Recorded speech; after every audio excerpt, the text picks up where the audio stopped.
uma nova SUSEP? Qual é a razão de nós pensarmos em desenvolver um novo órgão regulador no Brasil?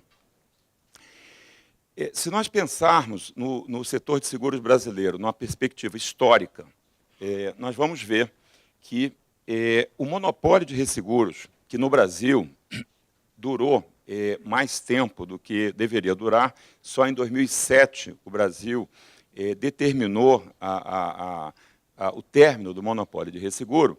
Esse monopólio trouxe como consequências para a indústria de seguros brasileira diversos subprodutos que eu considero negativos para a indústria. Não é? Que subprodutos são esses? Primeiramente, baixa competitividade. Desculpe. Aqui. Não. Aqui.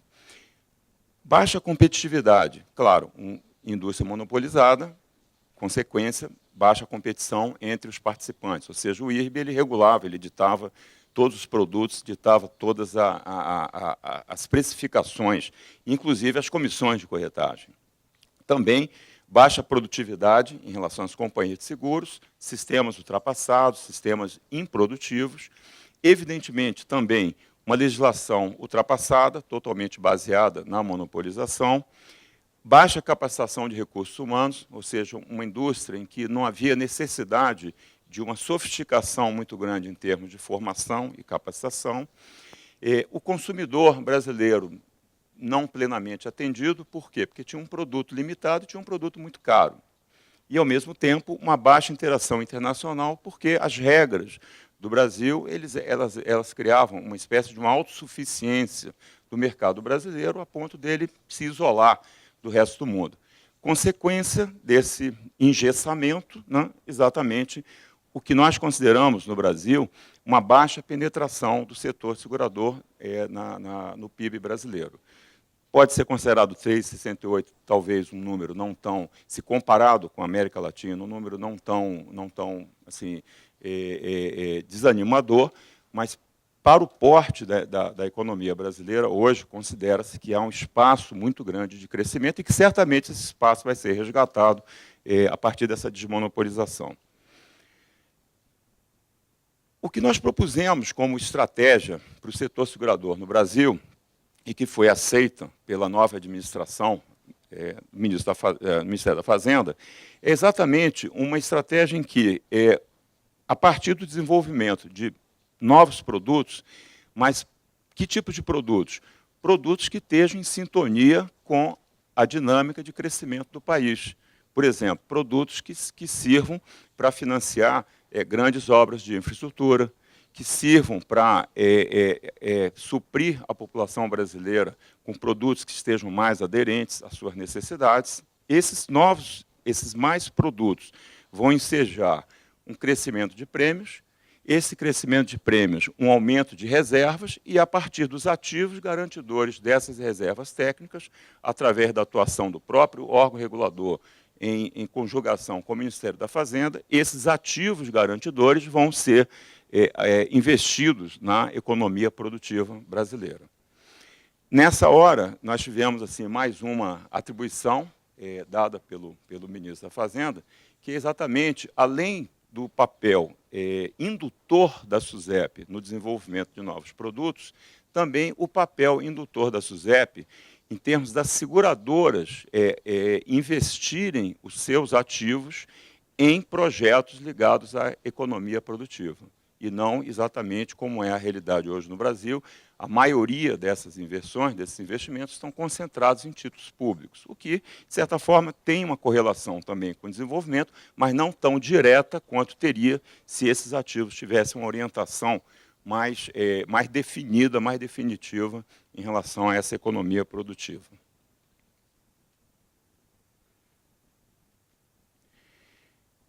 Há um ano atrás, quando eu fiz uma apresentação no Paraguai, na reunião anterior da ASAL, e aí o meu colega Joaquim estava dizendo que só há 3 meses que ele assumiu a superintendência do Panamá, eu, naquela oportunidade, há 3 semanas, estava assumindo a superintendência do Brasil, e com um tremendo frio na barriga, porque eu estava assim, absolutamente perplexo com a irresponsabilidade que eu tinha feito de aceitar esse convite, eu apresentei, aqueles que estavam presentes na reunião, eu apresentei o sonho, né, da minha administração, que seria um projeto de modificação e modernização da SUSEP. Era um sonho só, eu não tinha nenhum elemento concreto além desse sonho. Hoje eu tenho um enorme prazer de apresentar para vocês, evidentemente não o sonho completo, porque esse sonho é um sonho de longo prazo, de longuíssimo prazo, mas eu tenho um grande prazer, grande satisfação de apresentar já partes concretas e que estão já realizadas desse sonho. Então, vamos a elas. A primeira parte, essa está em processo de elaboração, mas um processo adiantado, uma vez que a discussão e a mobilização de mercado já foi feita, é a mudança do marco regulatório. Hoje a SUSEP ela é um órgão em que a diretoria da SUSEP ela é indicada por critérios políticos, o que não cria uma situação conveniente de gestão do órgão que efetivamente está olhando o mercado segurador. Então, a proposta nossa ao governo brasileiro é que seja feita uma modificação e que o critério de escolha dos diretores seja um critério técnico e que ele passe, evidentemente, por uma validação do Congresso Nacional. Além dessa indicação, também uma independência regulatória.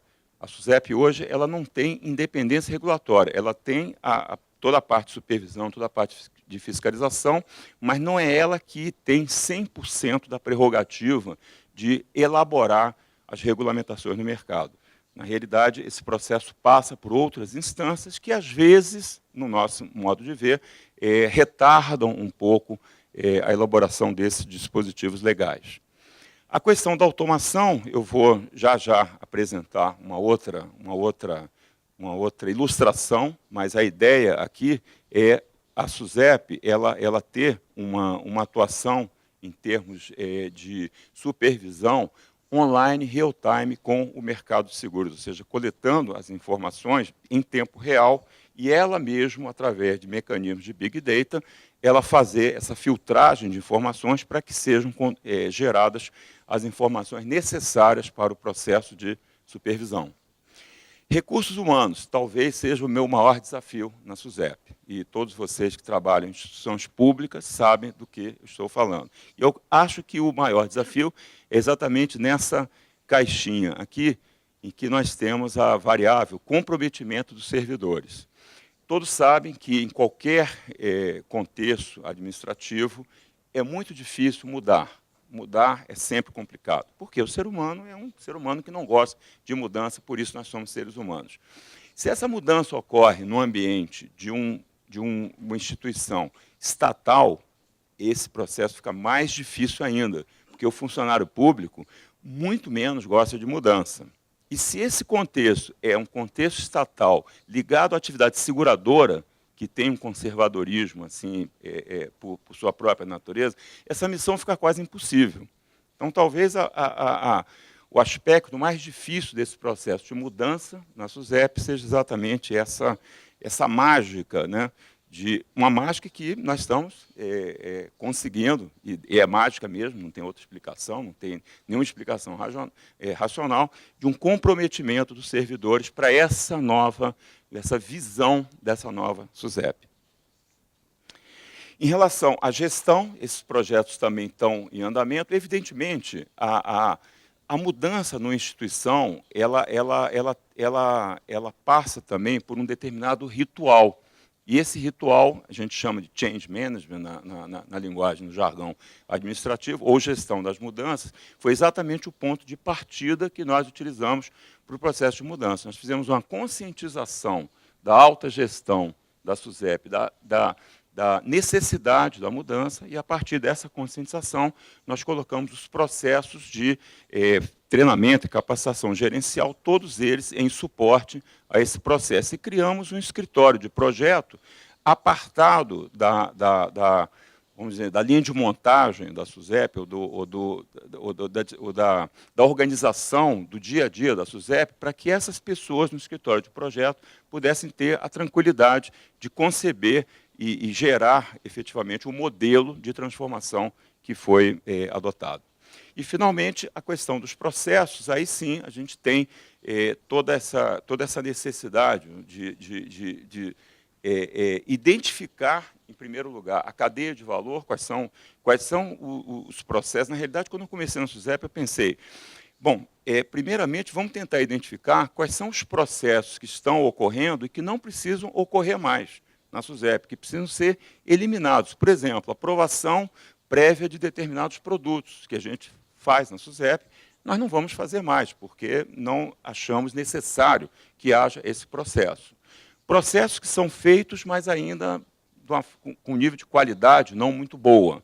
Então, são processos que estarão sendo modificados para que sejam feitos com mais qualidade. Por exemplo, o processo de liquidação de empresas, quando nós verificamos como ele ocorria, nós verificamos que ele ocorria de uma maneira completamente, no nosso modo de ver, equivocada. Então, começamos a alterar esses processos. E também os processos que não existiam, mas que tinham que existir. Determinados procedimentos, rotinas, que nós entendemos que um órgão regulador tenha que ter e que não existiam na SUSEP, como, por exemplo, todo um conjunto de processos voltado à análise da concorrência de mercado, não ficando estritamente voltada só à análise de produtos, a concorrência no sentido macroeconômico, no sentido de verificar quais são os determinantes que fazem com que a indústria de seguro no Brasil seja tão concentrada e, como órgão regulador, identificando as medidas necessárias para produzir essa desconcentração, evidentemente aí em parceria com o próprio Ministério da Fazenda. Então, esse conjunto todo de atividades já são, talvez, atividades que a gente fica assim, bastante feliz de relatar, são coisas que já estão acontecendo. E o resultado, eu queria só focar aqui rapidamente na questão da automação da SUSEP.